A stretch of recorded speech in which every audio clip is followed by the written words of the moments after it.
বর্তমানে বাংলা সিনেমা ইন্ডাস্ট্রিতে একটি বিষয় স্পষ্টভাবে চোখে পড়ছে, আর সেটা হলো কিছু পরিচালক ও প্রযোজকের হাতে শাকিব খানকে কেবল একটি মার্কেটিং টুল হিসেবে ব্যবহার করা হচ্ছে।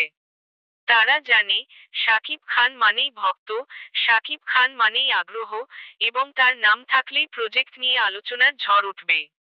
কিন্তু প্রশ্ন হলো, এই নির্মাতারা কি শাকিব খানের কেরিয়ার বা ইমেজ নিয়ে সত্যিকারভাবে ভাবছেন, নাকি শুধু তার জনপ্রিয়তাকে ব্যবহার করে নিজেদের নাম প্রতিষ্ঠা করতে চাইছেন?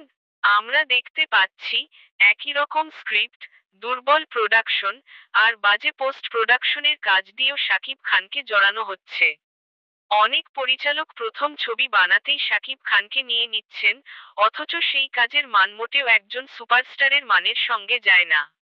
সবচেয়ে বড় কথা, এসব নির্মাতা নিজেদের প্রচারণায় শাকিব খানকে সামনে রেখে কাজের ক্রেডিট নিজেরা নিচ্ছেন। সিনেমার সফলতা হলে সেটাকে বলে তাদের পরিকল্পনার জাদু, আর ব্যর্থ হলে দায় গিয়ে পড়ে শাকিব খানের উপর।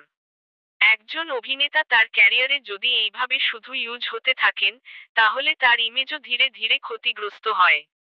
তাই সময় এসেছে, শাকিব খানকে শুধু জনপ্রিয়তা বিক্রি করার মাধ্যম হিসেবে না দেখে, তাকে সম্মান দিয়ে, ভালো স্ক্রিপ্ট দিয়ে, আন্তর্জাতিক মানের কাজের সুযোগ দেওয়ার। ভক্তদেরও বোঝা দরকার, শুধু শাকিব খান থাকলেই সব ঠিক হয়ে যাবে না। সিনেমার গল্প, পরিচালনা, প্রোডাকশন, সবকিছু ঠিকভাবে না হলে সুপারস্টারকেও বাঁচানো যায় না।